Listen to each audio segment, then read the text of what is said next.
Bonjour tout le monde. Enjeu logistique ici. Donc, je suis bien contente d'être avec vous aujourd'hui. Je suis maintenant directrice du Centre de soutien et d'innovation en pédagogie universitaire, mais comme le disait Théo, j'étais anciennement professeure au département des sciences de l'éducation et j'ai passé plusieurs années à évaluer en recherche scientifique la contribution du patrimoine au développement de la pensée historienne des jeunes. Et je peux vous dire que c'est une contribution très, très importante. Je pense qu'on peut constater, donc, avec toutes les présentations qu'on a eues aujourd'hui, que le patrimoine est loin d'être un ensemble de choses inertes, qu'il génère engagement et militantisme, qu'il tisse et retisse sans cesse le lien social, reflète la condition humaine, favorise la résonance qui nous permet de nous reconnaître comme sujet actif de l'histoire. C'est pourquoi le patrimoine est lié de façon fondamentale aux membres de la communauté et sa sauvegarde constitue un levier important pour combattre une forme d'homogénéisation culturelle. Donc, les participants et les participants au panel que nous amorçons témoigneront d'expériences de mise en valeur du patrimoine par la communauté. Elles et ils aborderont le rôle que joue la communauté dans la préservation et la transmission du patrimoine de sa localité. Permettez-moi de vous les présenter. D'abord, grand protecteur des espaces verts et du patrimoine de Deschênes, présidente de l'Association des résidents de Deschênes, Howard Pauls s'intéresse à l'histoire et au milieu naturel du quartier depuis une dizaine d'années. Bonjour, bienvenue. Ensuite, directeur d'école retraité, M. Soucy est un chercheur infatigable, passionné d'histoire et de généalogie. Gaspésien d'origine, il s'intéresse en particulier à la mémoire des petites gens. Le comité du patrimoine de Ripon œuvre depuis 2011 à la valorisation du patrimoine bâti et immatériel de ce village de près de 1600 âmes situé au cœur de la petite nation. Bienvenue. Bonjour. Madame Claire Leblanc est une passionnée d'histoire, de généalogie et de patrimoine. Elle est administratrice au comité culturel de Papineauville. Depuis plus de 40 ans, elle œuvre à la préservation et la mise en valeur du patrimoine culturel et bâti de plusieurs municipalités de l'Outaouais. Elle réside sur la rue Duquette à Papineauville, où se situe le site de l'ancien moulin banal des Papineaux et la maison du meunier. Bienvenue. Martin Parent travaille dans le domaine de l'interprétation de l'histoire et du patrimoine depuis plus de 20 ans. Il est guide-interprète du patrimoine, responsable du patrimoine et administrateur du comité culturel de Papineauville et membre du conseil d'administration de la Fédération Histoire Québec. Bienvenue. Donc, nous allons procéder dans l'ordre suivant. Nous allons d'abord entendre l'histoire du centenaire du village des Chênes avec M. Paz. Ensuite, nous allons entendre une présentation sur le moulin banal et la maison du meunier avec Mme Leblanc, M. Parent. Et finalement, je te salue, Marie. L'histoire de Marie Frappier sera racontée ou présentée par M. François-Régis Soucy. Donc, sans plus tarder, M. Paz. OK, merci. Merci beaucoup d'être là. C'est la fin d'une journée, mais on va passer ça avec plaisir ensemble. Alors, on va parler du centenaire, des célébrations du centenaire de Deschênes en 2020 et 2021. Tout de suite, on va se demander c'est quoi Deschênes, où est Deschênes? Alors, je pense est-ce qu'il y a une pointeur sur... Non, hein? En tout cas, vous verrez la petite pointe de terre là, près des rapides des Chênes dans la rivière. Ça, c'est des Chênes, c'est une petite communauté. C'est une communauté un peu défavorisée, d'après le portrait des communautés de l'Outaouais. C'est une communauté de 500 foyers, 1400 résidents à peu près. Puis il y a des vestiges du patrimoine, mais comme partout en Outaouais, les vestiges sont beaucoup disparus et pas mal cachés. Mais il y en a des belles choses quand même, les vestiges du barrage au rapide, l'atelier du Hall Electric, etc. C'est un très beau coin. J'irai très vite sur l'histoire parce que c'est pas ça le sujet de la présentation, mais juste pour vous dire, c'est une longue histoire très riche reliée au rapide et à la rivière. C'était un site de portage dans le temps des peuples indigènes et aussi des explorateurs européens. Alors, les gens arrêtaient là un peu de route. Il y avait une période industrielle où les industries étaient motivées par les rapides. Alors, il y avait des moulins au départ, il y avait un barrage de construit dans les années 1880, des scieries, des centrales électriques plus tard qui motivaient une tramway électrique qui reliait Aylmer et Ottawa. Et c'est, comme a été dit plus tôt aujourd'hui, c'est la famille McConnell et surtout Marie McConnell, la matriarche, qui a géré tout ça avec ses enfants. Il y avait une deuxième période industrielle avec la construction d'une énorme raffinerie de nickel qu'on voit dans la deuxième photo. C'était vraiment grand, le minerai venait de Sudbury, mais ça n'a pas fonctionné plus que 2-3 ans et ça a fait faillite et après ça, tout a été laissé en ruine pour quelques années. Et finalement, c'est devenu un quartier résidentiel. D'abord, beaucoup de villégiature, mais après ça, des résidences aussi. La première photo, juste pour voir les photos, ça, c'est le barrage comme c'était dans les années des centrales électriques. Alors, on voit des centrales sur la photo. Alors, pourquoi célébrer une centenaire? La communauté, comme j'ai dit, est défavorisée, puis il y a un peu de sens d'infériorité ou d'être mal vu dans Aylmer. Les autres communautés défendaient aux enfants d'aller à des chaînes pour des longs bouts de temps, puis un peu mal vu. Et puis, à cause de ça, l'association des résidents a été formée, puis a commencé à faire des projets de développement communautaire autour de 2009. Alors, on a commencé ça. Il y a aussi eu beaucoup d'études sur l'histoire de la communauté. Mentionnons Michel Guittard, Lynn Rodier, qui est ici, qui a fait beaucoup de recherches, des archéologues. Alors, il y a eu beaucoup de connaissances acquises pendant une période de temps. Et là, les deux dates à se rappeler, j'aurais dû le mentionner dans l'histoire, mais le village a été incorporé, le village de Deschênes, en 1920. Pour après être fusionné avec Aylmer en 1975, excusez-moi, 1920 et 1975, mais c'est le centenaire qu'on a célébré en 2020. Et aussi, la première habitation permanente, une poste de traite, a été établie en 1821 au Rapide. Alors, c'était un double centenaire. Alors, procédons au centenaire comme tel. En 2020, bien sûr, on va les célébrer, mais qu'est-ce qui est arrivé? Parce que vous vous rappelez de 2020? COVID, alors tout a été mis sur la glace, sauf qu'on a fait une petite mini-célébration en installant des panneaux, des affiches, une par rue dans la communauté, 22 affiches sur les sources des noms des rues du village.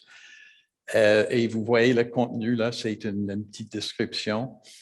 Il y avait, en fait, la source des noms, ça peut être des échevins, ça peut être des familles ou des individus influents dans la communauté.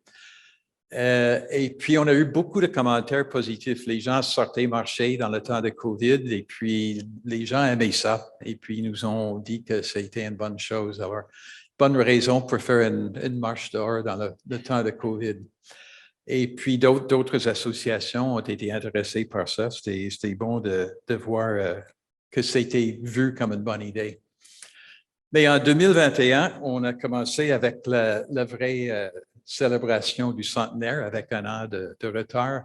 Et puis, avec quelques éléments que je vous décrirai. Le premier, c'est les murales. Vous voyez dans la deuxième photo, il y a des murales sur 2 murs de ce vieil hôtel, l'Hôtel des Chênes. L'Hôtel des Chênes est une taverne du bon vieux temps.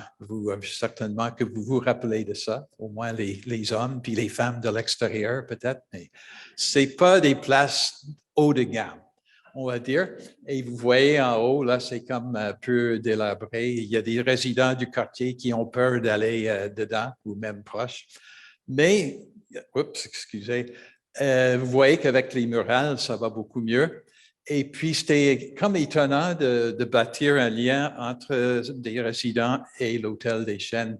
Et là, je vous montre des photos de la création des murales. La photo en haut à gauche, c'est la préparation du mur, mais là, il y a une des barmaids du bar dans l'Hôtel des Chênes qui regarde. Puis, tu sais, il y avait beaucoup de passages des gens qui passaient à côté, puis des gens de l'hôtel, du pub qui participaient un peu à ça. Alors, c'était intéressant de voir. Avec les murales, là, je n'ai pas de pointeur, mais vous verrez que les photos autour, ce sont des photos des éléments patrimoniaux qui ont été incorporés à la murale, au mural. Alors, à 11 heures, mettons, dans le dessin, vous avez les scieries qui étaient sur le barrage eau rapide, puis là, ils ont été repris en haut dans le mural. Madame Mary McConnell était à 3 heures. Elle aussi est dans le mural, en tout cas, etc., le tramway. Et puis, le grand héron et l'iris versicolore qui sont caractéristiques du milieu naturel à Deschênes. Un autre, comme legs permanent, c'était ces icônes que nous avons posées sur le mur du centre communautaire. Là, vous verrez certains éléments, des images là, qui reviennent. Les hérons à droite, Madame McConnell à gauche, etc. Alors, c'est une autre sorte de rappel du centenaire. Probablement, l'autre élément principal, on a installé un parcours historique avec des tours. Vous voyez, le tour qui est bleu, là, il y avait toute une série dans la rue qu'on voit peut-être pas très bien ici. Le prototype est en haut à gauche, là.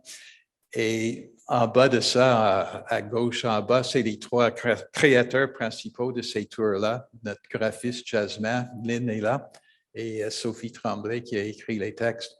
Et ça, ces affaires-là ont été là tout l'été, à partir du mois de juin jusqu'en septembre. Et les gens ont circulé librement. Alors, c'était une autre partie d'une célébration covidifiée, on va dire, où les gens peuvent juste circuler, admirer, prendre des informations. C'est l'emplacement des tours à gauche, mais à droite, vous avez 2 exemples. Vous avez vu que les tours, c'était 4 faces, la haute. Alors, ça, c'est juste 2 exemples des faces. Je devrais pointer là-bas, hein? Des faces de certains tours. Et je vous dirige à voir la photo de l'équipe de hockey en bas à droite. Ça, c'était une photo qui a poigné beaucoup dans la communauté parce que les anciens résidents ont passé et dit « Ah, ça, c'est mon mari » ou « Tu sais, je le connais, lui. » Puis, en tout cas, c'était très intéressant. C'est une façon de ramasser les gens. On a fait un tirage de Deschênes rouges à planter. Ça, c'était bon pour la communauté.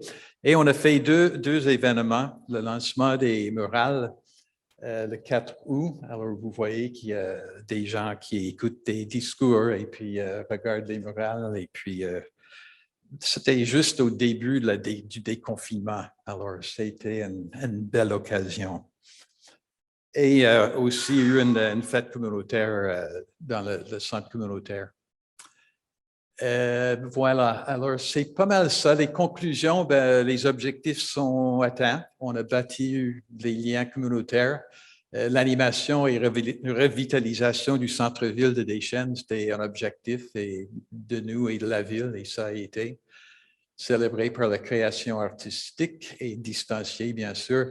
L'impact est difficile à quantifier parce que c'était des gens qui se promenaient dans les rues, mais on voyait souvent des gens qui étudiaient nos tours. On nous a demandé de mentionner un défi. Alors, le défi que j'ai pensé, il va y avoir un autre plus tard dans la discussion peut-être, mais c'est juste de faire en sorte qu'un projet complexe se réalise pour une petite organisation. C'est un défi. Et puis, les solutions qu'on a trouvées sont là. On avait des bonnes connaissances grâce aux travaux des historiens et historiennes. Un très bon gestionnaire de projet, Samuel Desjardins, qui a pris tout en main et une équipe avec toutes les compétences. Les étoiles qui s'alignent, vous savez, tout le monde sait que c'est très important hein, dans des projets pour les petites associations. Je ne lirai pas tous les noms, beaucoup de monde qui ont contribué. Et puis voilà, ça c'est l'équipe de projet à la fin. Merci. Merci beaucoup. Donc, Madame Leblanc, Monsieur Parent, c'est à votre tour. Merci beaucoup, Madame Demers. D'ailleurs, je veux souligner l'accueil chaleureux que vous m'avez accordé quand on s'est rencontrés. J'aimerais également remercier Madame Leroux pour l'organisation de ces rencontres ainsi que toute l'équipe qui a contribué. Ça me fait plaisir de retrouver des collègues qui œuvrent dans le domaine du patrimoine. Il y en a beaucoup qui sont originaires de la petite nation où on vient, Claire et moi. Alors, la raison qui nous amène ici aujourd'hui, c'est pour vous parler d'un patrimoine qui est particulier à l'échelle régionale de l'Outaouais, soit la maison du Meunier et le parc du Moulin seigneurial Papineau, qui est attenant. Donc, c'est situé géographiquement à Papineauville. Ma chère Claire demeure sur la rue Duquette. C'est au cœur du village. Pour vous situer, si vous êtes déjà venu à Papineauville, c'est le parc est situé sous le viaduc sur la rue principale, la 148, qui est nommée aussi la rue Papineau, en l'honneur de la famille Papineau. Donc, j'aimerais vous amener dans un voyage à l'époque de l'histoire de la seigneurie de la petite nation. Donc, en 1817, Louis-Joseph Papineau, le fameux patriote, achète de son père, Joseph Papineau, qui était seigneur avant lui, la seigneurie de la petite nation. Il y avait déjà un lot qui était réservé depuis 1813 pour l'établissement d'un moulin banal. Donc, dans le système seigneurial, il y avait le droit banal qui engageait le seigneur à fournir des services à la population. Le moulin à farine était central dans ces services-là. Et puis, ce lot-là était situé dans la baie de la Pentecôte. La baie de la Pentecôte, si vous avez circulé déjà sur la rivière des Outaouais à Papineauville, il y a une baie qui en fait entre la presqu'île de Plaisance puis Papineauville. Et le moulin, lui, est juste au nord de ça. Donc, les Papineaux l'appelaient, le considéraient dans le secteur de la baie de la Pentecôte. Alors, en 1819, il y a un contrat qui a été donné par Louis-Joseph Papineau à un menuisier constructeur de moulins qui s'appelait François Parent. Et dans ce contrat-là, il y avait 3 volets. Il y avait un volet de construction du moulin comme tel, la maison du meunier, qui est en charge d'opérer le moulin, ainsi qu'une forge. Donc, non loin de ce site-là du parc, ce qui est intéressant aussi, c'est qu'il y avait la demeure du régisseur de la petite nation, qui est le frère de Louis-Joseph Papineau, Denis-Benjamin Papineau. Au passage, Denis-Benjamin Papineau était co-premier ministre du Canada sous le régime du Canada uni. Alors, il était le premier ministre du Bas-Canada dans le régime d'union. Donc, il était agent seigneurial à cette époque-là. Il était également maître de poste pour la seigneurie de la petite nation. La maison du meunier, elle a été construite en 1821. On a souligné l'an dernier son 200e. Ce qui est particulier de cette demeure-là, c'est que c'est la demeure la plus ancienne toujours existante dans la région. Donc, je parle de l'Outaouais, là. OK? Il y en a eu d'autres qui ont... Ici, à Hall, on m'a dit qu'il y en a eu d'autres construites avant ça, mais dans le grand feu, elles auraient été détruites. D'accord? Donc, c'est un patrimoine très important qu'on a à Papineauville. Et puis, le moulin, lui, a été construit en 1822. Donc, c'est le 200e cette année. L'intérêt du site, c'est qu'il était central pour le développement d'une seigneurie en Outaouais. Et dans le système seigneurial, le moulin était un cœur économique pour un territoire. Donc, autour du moulin banal a été construit oui, c'est ça. Il y a eu beaucoup de demeures. Oui, on peut faire circuler. Les diapos ne sont pas liés nécessairement à ce que je dis. Je pourrais peut-être même les faire circuler quand Claire prendra la parole. Ce serait peut-être plus facile. Donc, c'est ça. Autour de ce noyau-là, se sont greffés des commerçants. Donc, c'était le noyau commercial, économique du territoire. Donc, il y a eu des marchands de bois, un notaire, un avocat, un médecin, la forge, Ce sont des exemples. Et puis, avec notre projet cette année de célébration du 200e, on va faire valoir ce patrimoine-là. Il va y avoir différentes activités qui vont être organisées sur le site même. Et puis, d'ailleurs, j'ai un dépliant ici comme ça. Si ça vous intéresse, il y en aura sur la table juste là. Alors, donc, c'est ça que je voulais vous faire comme introduction. Et puis, je laisserai maintenant la parole à ma chère Claire, qui va approfondir parce que Claire est beaucoup plus renseignée là-dessus, puis c'est très enrichissant de la côtoyer pour en apprendre davantage. Alors, Claire, je vais vous laisser le micro. Merci de votre attention.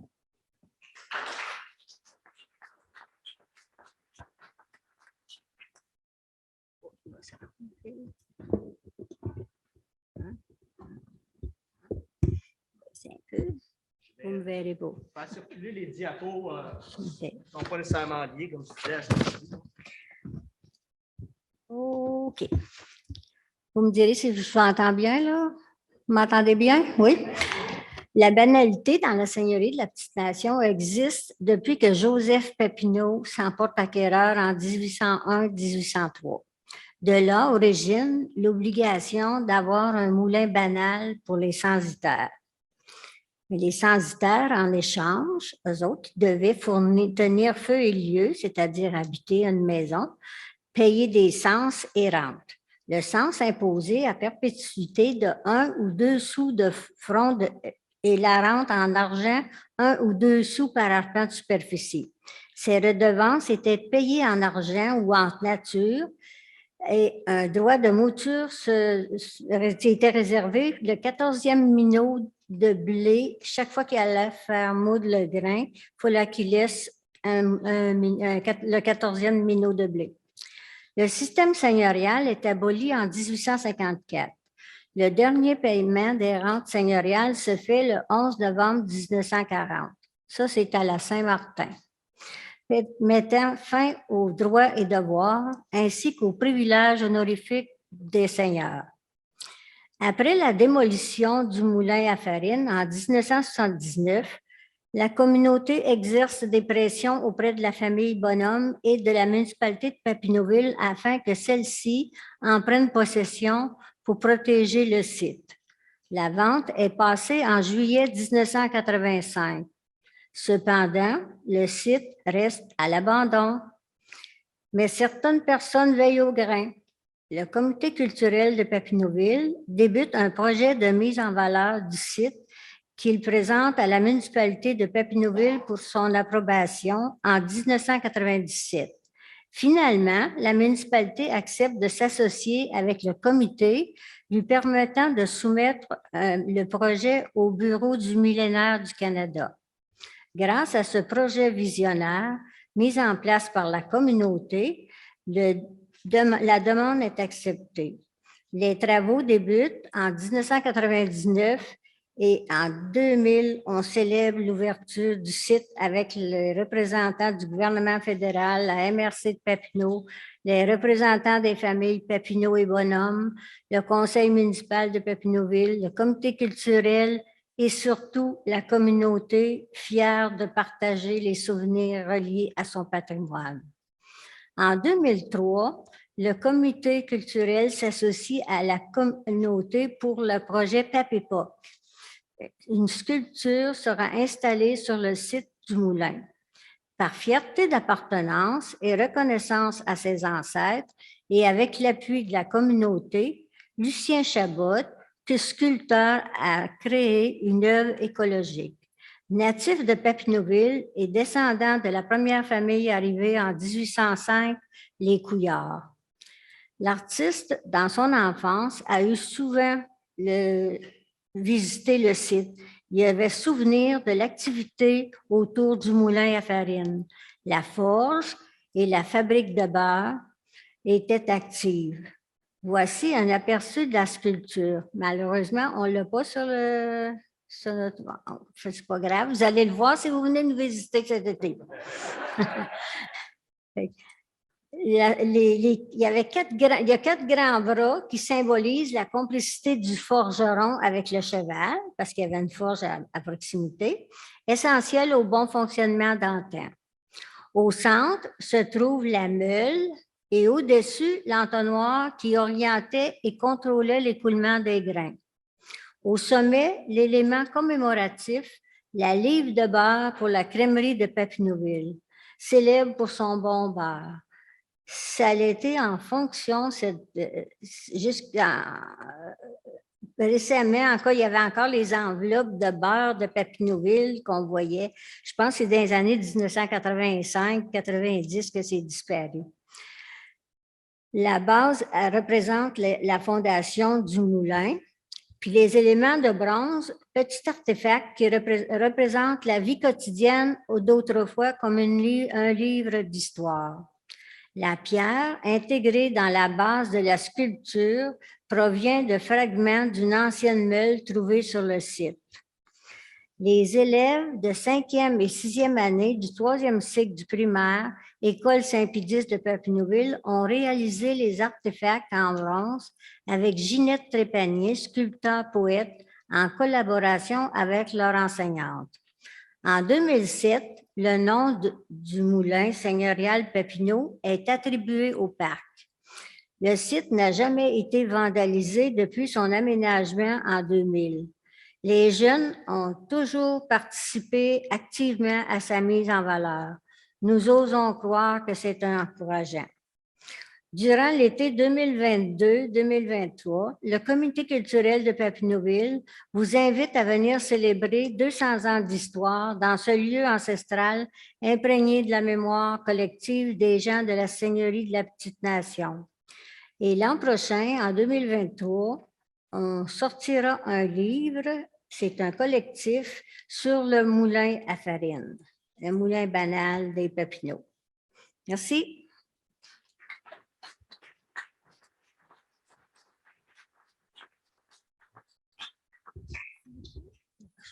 Monsieur Soucy, à votre tour. C'est ça? Bonjour, heureux d'être ici. Merci, Madame Leroux. Merci à toute l'équipe de l'organisation.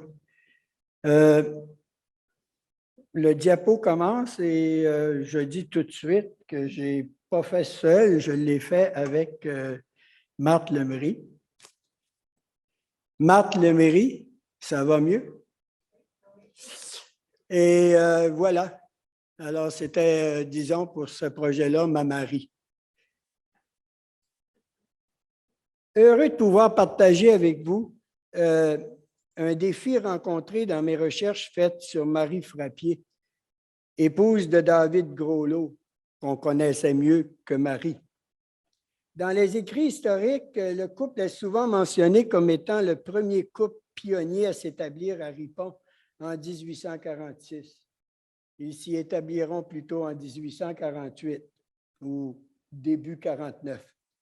Je voulais écrire l'histoire de Marie, mais malheureusement, personne n'avait réussi à remonter sa généalogie en ne sachant pas où elle était née. J'avais aussi voulu remonter la généalogie matrilinéaire de Lucie Sabourin, la membre fondatrice du Comité du patrimoine de Ripon. Impossible de la faire, la lignée s'arrêtait à Marie. Avance. Quand Marthe, du Comité du patrimoine de Ripon, m'a fait parvenir en 2017 un entrefilet paru dans l'Ontario français le 2 mai 1902, un article découvert par Jacinthe Thibodeau et partagé sur le groupe Facebook du groupe des amis du 150e de Ripon. Ma motivation a repris vie. J'ai 80 ans, ça m'arrive de ne pas pouvoir faire deux choses en même temps.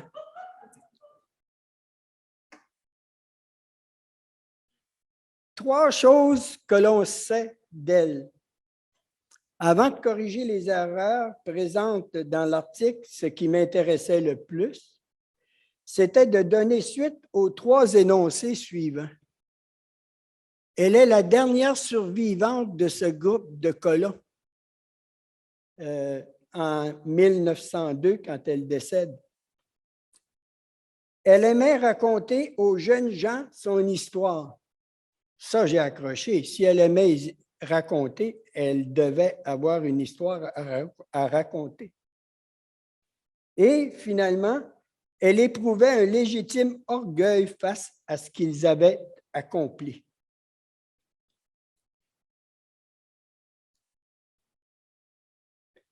Les rectifications. Dans un premier article écrit il y a 3 ans pour le bulletin du Comité du patrimoine, je faisais la correction de diverses erreurs que j'avais relevées dans ce courrier annonçant le décès de Marie, dont celles qui sont à l'écran.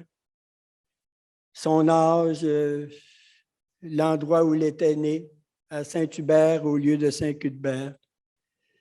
Madame Marleau à la fin au lieu de Groslot.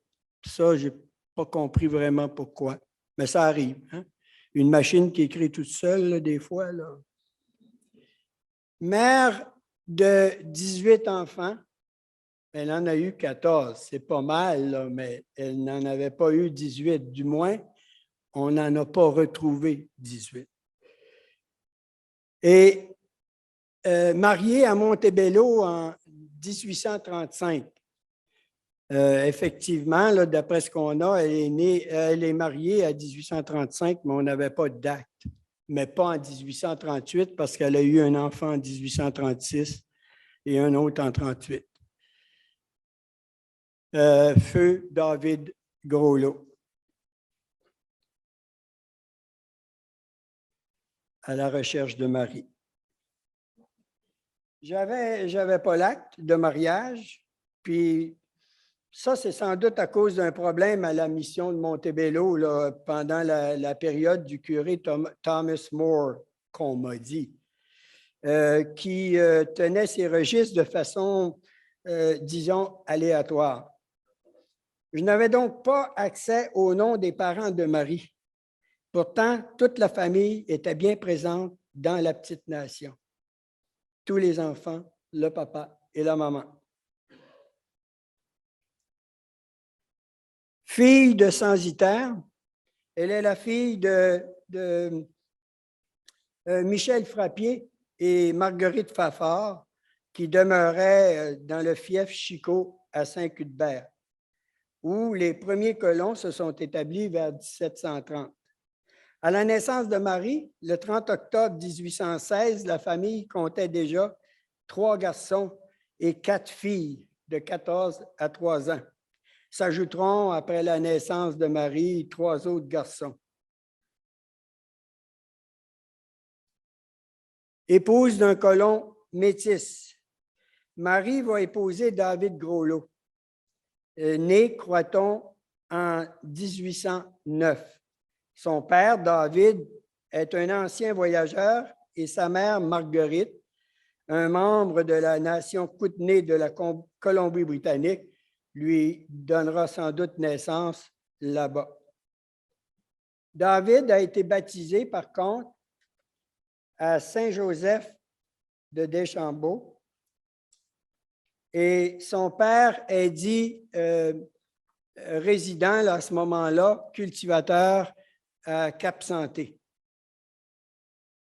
Vers 1827-1828, ils viennent s'installer dans la seigneurie de la Petite Nation sur un lot de la presqu'île de Plaisance. Ça, c'est la famille Groslot. Le mariage de Marie, 19 ans, et de David, 26 ans, a eu lieu en 1835, mais je le répète, l'acte de mariage est introuvable. Le couple s'établira d'abord sur une terre de la côte Saint-Joseph, dans la seigneurie, où ils ont comme voisins tous les frères et toutes les sœurs de Marie. Ça fait des gros parties de famille, ça, là. Sur la côte Saint-Joseph, tous ensemble sur les lots, eux sont sur le lot 20 et les autres sont soit le lot en montant ou en descendant. Elle sera la mère de 14 enfants. dont 9 avérés par les actes de baptême. Les recensements nous donnent le nom des autres. Lors du décès de Marie, 9 de ses enfants sont toujours vivants. À gauche, c'est son fils Michel sur la photo et sur l'autre photo, c'est Aurélie.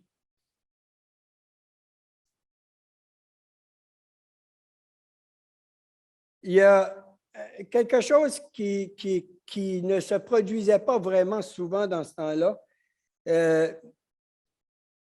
David, d'après ce qu'on peut voir, était déjà monté s'établir au bout du lac Gros-Lot, qui, à partir des années 1895, on l'appellera vraiment le lac Gros-Lot, mais sa femme était restée en arrière, dans la propriété de la côte Saint-Joseph.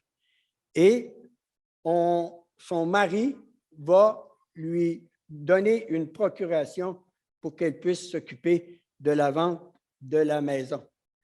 Ce n'était pas des gestes posés souvent, ça, envers les femmes. Sa richesse, une longue descendance.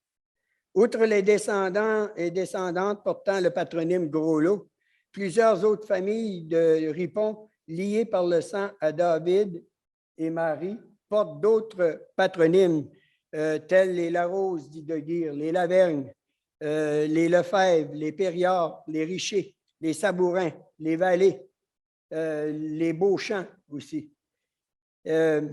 Et en faisant mes recherches, à la toute fin, j'ai découvert que mon épouse, Suzanne Legris, une Legris des Legris installée sur le rang Saint-Louis à Saint-André-Avelin, était en lien avec Marie Frappier. Et l'imagination fait le reste. Lorsqu'il est venu le temps de raconter l'histoire de Marie sur le panneau patrimonial réalisé par le Comité du patrimoine de Ripon, j'ai choisi de lui donner la parole, de l'incarner, si vous voulez. Pour ce faire, il fallait combler les trous dans son histoire, imaginer son quotidien, sa vie dans un chantier, c'est-à-dire la première maison construite sur le sol, ses efforts pour nourrir sa famille avec le potager, la pêche dans le lac voisin. Ah, le panneau se promène. Voilà l'aboutissement de mes recherches. Le nom de Marie passera à la postérité grâce à la halte routière de Ripon, nommée en son honneur, et grâce au panneau patrimonial qui sera inauguré le 24 juin prochain en ce lieu. Hey, merci de votre écoute.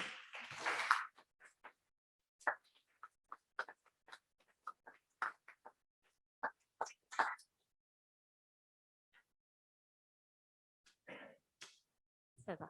Merci. Merci beaucoup à vous tous. Je dois dire que j'ai 4 enfants, à imaginer 14. Je salue aussi Marie. Donc, merci à vous. On va commencer une discussion. On va se donner, je regarde Manon en termes de temps, peut-être essayer de synthétiser le tout. J'aimerais vous entendre au sujet, en fin de compte, des pistes qui ont été facilitantes, des pistes prometteuses que vous avez découvertes au fur et à mesure que vous élaboriez votre travail. On a compris que parfois l'absence d'informations peut être un défi important, que la taille de notre association peut aussi comporter un défi, sans compter la COVID. Donc, j'aimerais peut-être vous entendre là, à l'aide de vos micros tout près de vous, là, de quelles sont les pistes qui facilitent, en fin de compte, le travail d'engagement de la communauté dans le patrimoine. Je commencerai peut-être avec vous, M. Pauls. OK, je vais voir. Est-ce que ça fonctionne? Oui. Nous, on a été chanceux. C'est une petite association, mais on a profité de, je dirais, 10 à 12 ans de travaux en histoire par Michel Guittard, Lynn, des archéologues et d'autres. Alors, on n'avait pas tellement un problème de manque de connaissances. C'est sûr qu'il faut toujours, il y a toujours des trous dans des histoires, mais on avait des belles histoires à raconter. Alors, ça, été certainement gagnant. Et puis, comme j'ai dit, notre équipe était très bon. On avait du financement de la ville et aussi de Patrimoine canadien. Alors, tous les éléments sont venus ensemble. Puis, comme j'ai dit, les astres s'alignent des fois. Tu sais, des choses fonctionnent. D'autres fois, ils ne fonctionnent pas, mais je pense qu'on a été chanceux aussi. Puis, il faut compter sur sa chance. Puis il faut, je pense, oser aussi, je dirais. Ça, c'est d'autres choses parce que moi, au départ, je ne pensais jamais qu'on aurait une grosse affaire comme ça, mais il faut oser. J'ai été encouragé, mais il faut oser. D'accord. Donc, un peu d'audace, du financement, un travail a priori avec les historiens, les archéologues. Monsieur Soucy, qu'est-ce qui a été facilitant pour vous? Moi, j'aimerais simplement signaler le fait que ça n'a pas été facile de réussir à avoir un toponyme. L'halte routière Marie-Frappier, c'est le travail du Comité du patrimoine qui a permis d'amener ça à la table du conseil. Puis à la table du conseil, ça a pu, disons qu'ils n'étaient peut-être pas prêts à recevoir et à faciliter d'ailleurs, on l'a appelé la halte routière Marie-Frappier-Groslot. Alors, c'est inévitable. Par contre, moi, je dis, il y a Yvette Séguin qui a été la première à faire l'histoire de Ripon et de développer la généalogie de toutes les familles de Ripon. Son mari s'appelait Thériault, mais il y a quelque chose à faire pour arriver à nommer des toponymes avec le nom des femmes. Et ça, je trouve que c'est une richesse. Moi, j'aime bien Marie. Persistance de M. Soucy comme élément facilitant, j'apprécie beaucoup. Madame Leblanc, M. Parent, qu'est-ce qui a été facilitant pour vous pour le centenaire? En fait, ce n'est pas le centenaire, c'est le bicentenaire. Bien, moi, la chose que j'ai trouvée le plus difficile et le plus long, c'est de partir de 1979, alors qu'on a démoli le moulin.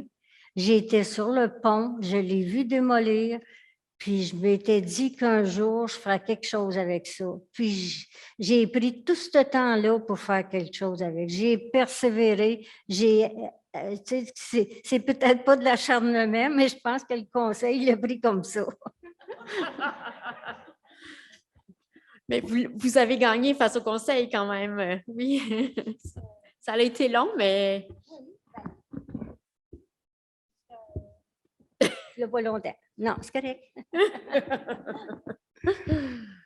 D'accord. Alors, concernant ce qui est facilitant, je veux remercier Claire parce que moi, quand je suis arrivé, comme elle l'a mentionné, il y a 20 ans, elle avait déjà réussi à compléter un projet qui était l'aménagement du parc du Moulin seigneurial. Donc, il y a déjà des éléments de mise en valeur des lieux. Et puis, toute la recherche qui a été faite, je sais que Claire était essentielle là-dedans. Donc, moi, j'ai découvert qu'on avait la maison la plus ancienne de la région. Également, tout le lien avec, on a une personne qui est reconnue à l'échelle nationale, Louis-Joseph Papineau. Hein? L'année dernière, la ministre de la Culture et des Communications l'a consacré personnage d'intérêt national. Donc, ça facilite aussi nos démarches en termes de crédibilité, de financement. La municipalité, qui est généreuse, la municipalité de Papineauville dans son appui, et ainsi que la MRC de Papineau. Mais c'est le dossier qui a été monté, puis le dossier est monté à partir des connaissances Donc, oui, il y a beaucoup de recherche qui est faite sur des dizaines d'années, là, puis je sais que Claire, il y en a d'autres, mais Claire, Claire, c'est un flambeau là-dedans. Là. Donc, on est on est également dans une démarche de citation du parc du moulin seigneurial. Donc là, il faut une expertise technique aussi. On a Marie-France Bertrand, vous avez entendu son nom, à la MRC qui a monté un très beau dossier là-dessus.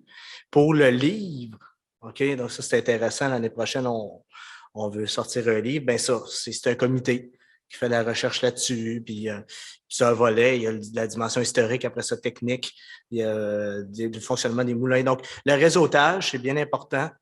Donc, d'entrée de jeu, j'ai remercié les collègues d'être ici parce qu'il y a beaucoup de gens ici même dans la salle qui nous aident avec ça. Donc, c'est bien important de s'entourer. Je dirais que c'est ça la clé. Là. Donc, le réseautage, bien s'entourer, trouver une Claire. Donc, des pistes, des éléments facilitants. Qu'est-ce que vous conseilleriez en fait aux gens qui cherchent justement à engager, mobiliser la communauté dans ce type de projet-là? Monsieur Soucy. Multiplier les projets d'identification de femmes qui ont marqué le passé et raconter leur vie et c'est ça. Moi, je pense que c'est ça. Je ne veux pas éliminer les hommes avec des toponymes et tout ça, mais je pense qu'il est important. Et ouais. Ma première grand-mère a sa plaque à Rivière-Ouelle, Jeanne Savonnet, et c'est dans ce sens-là que j'aime travailler maintenant. Donc, ramener les femmes à l'avant-plan de l'histoire. Ben oui. Super, merci beaucoup. Elles étaient directrices générales de leur petite maison de colons. Oui, tout à fait, c'est une bonne façon de le voir. Monsieur Paz.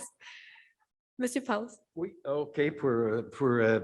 C'était quoi la question? Comment est-ce qu'on pourrait inciter les gens à mobiliser, à engager leur communauté? Non, je pensais à la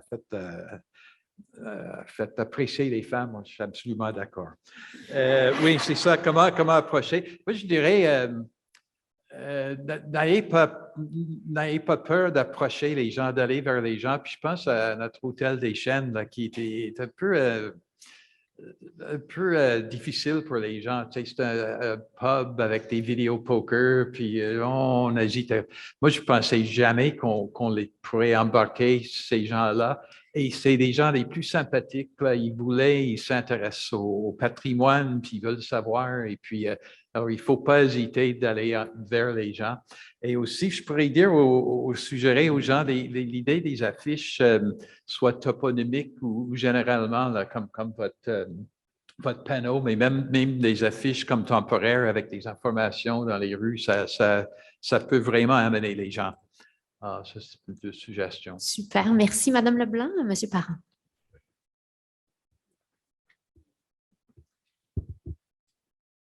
Donc, je dirais que identifier un élément qui est distinctif, c'est certain que c'est un levier. Comme à Papineauville, on a, comme je l'ai mentionné, la maison la plus ancienne toujours existante en Outaouais.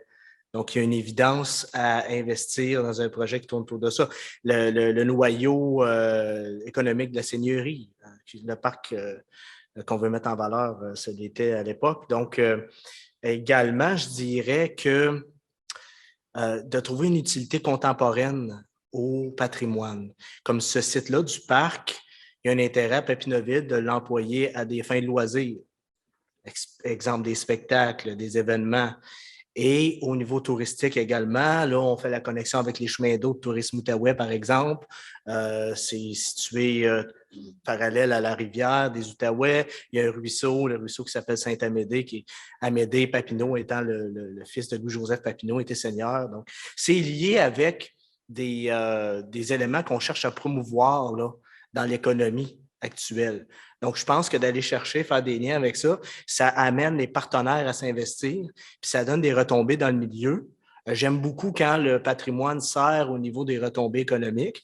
Ça amène aussi des gens à avoir un intérêt puis de s'investir. Donc, ça facilite beaucoup les partenariats, je dirais ça. Ah, c'est intéressant. Oh, oui. Oui, Madame Leblanc. À votre tour. Moi, l'expérience la plus heureuse que j'ai eu à faire, c'est quand j'ai travaillé avec les jeunes pour faire les bronzes autour du site du moulin. Ça, là, puis ça a impliqué les parents. Puis, en tout cas, ces jeunes-là, ils ont 29 ans aujourd'hui autour, là. Puis, j'espère qu'ils vont venir faire un tour à l'été pour voir leurs bronzes. Je les ai toujours bien entretenus, sont toujours bien conservés. Mais, tu sais, c'était une fierté pour eux autres. Puis moi, j'ai vu une petite fille dire à un de ses copains qui n'avait pas participé parce qu'il était plus vieux, puis il dit, oh, on va te faire quelque chose avec ça. Puis là, elle a monté sur ça, puis elle a montré qu'est-ce que c'est qu'elle savait faire, qu'elle savait dire. Puis, tu sais, ils ont toujours, là, ils ont protégé leur patrimoine. Puis, en tout cas, on espère, on croise nos doigts qu'on n'a jamais de vandalisme là-dessus. Je peux tout à fait appuyer cette idée d'impliquer les jeunes et les écoles dans ce type de projet-là parce que ça leur appartient, ils font partie de la communauté, ils sont citoyens également. Je ne sais pas s'il y a des questions est-ce qu'on a du temps? On n'a pas de temps. On m'a fait signe que... Ah, peut-être une? Oui, une question. Je veux vous féliciter tous les quatre, vraiment une belle implication communautaire, aller vers les gens, s'impliquer comme vous le faites vraiment, c'est vraiment formidable. Monsieur Soucy, j'aimerais quand même vous dire un mot de plus parce que je fais de la recherche sur les femmes de l'Outaouais et c'est nettement plus difficile que tout autre sujet parce que elles ont été moins documentées, il y a moins d'archives, moins d'artefacts et ainsi de suite, mais aussi, tandis qu'on a des archivistes dans la salle, il faudrait peut-être un peu plus féminiser les termes. Hein. Si je cherchais sous bouchère, je ne trouvais rien, mais sous boucher, je pouvais en trouver. Cuisinière, la même chose. Alors peut-être penser à féminiser les termes quand vous les entrez dans les banques de données. Ça aiderait. Puis les musées aussi pour faire. Et puisque les femmes sont tant dans l'invisibilité, pas seulement ici, mais ça, c'est mondial. Alors, je me permets de vous annoncer que je présente un spectacle sur l'histoire des femmes de l'Outaouais le 26 juin au Parc de l'Imaginaire. C'est dans la fin de semaine de Saint-Jean, c'est le samedi, alors c'est peut-être le 25, probablement le 25. Donc, 25 juin au Parc de l'Imaginaire à 2h, un spectacle sur l'histoire des femmes de l'Outaouais. Merci. Super, merci beaucoup. Donc, merci à vous. Vraiment de superbes exemples d'engagement de la communauté dans la préservation du patrimoine. Je cède le micro à nouveau à Théo. Merci.